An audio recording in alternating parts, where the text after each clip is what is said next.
নমস্কাৰ, আপোনালোক সকলোকে নিউজ আড্ডালৈ স্বাগতম জনাইছোঁ। আজিৰ দিনটোৰ গুৰুত্বপূৰ্ণ বাতৰি লৈ আহিছোঁ আপোনালোকৰ মাজলৈ। অংগনবাড়ীৰ ধৰ্মঘটত এপি চৰকাৰে আৰম্ভ কৰিলে ESMA। অংগনবাড়ী কৰ্মীয়ে চৰকাৰে ESMA ৰূপায়ণক তীব্ৰ গৰিহণা দিয়ে। অংগনবাড়ী কৰ্মী আৰু হেল্পাৰ্ছ ইউনিয়নৰ নেতাসকলে ২৬ দিন ধৰি ধৰ্মঘট কৰি থকা বুলি উল্লেখ কৰি চৰকাৰে তেওঁলোকক স্মৰণ কৰা নাই বুলি প্ৰশ্ন উত্থাপন কৰে। অংগনবাড়ী ধৰ্মঘটৰ বিৰুদ্ধে এপি চৰকাৰে জাৰি কৰিছে ESMA।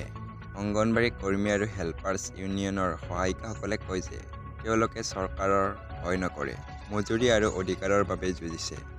অংগনবাড়ীৰ ক্ষেত্ৰত জৰুৰীকালীন সেৱা প্ৰযোজ্য নহয়।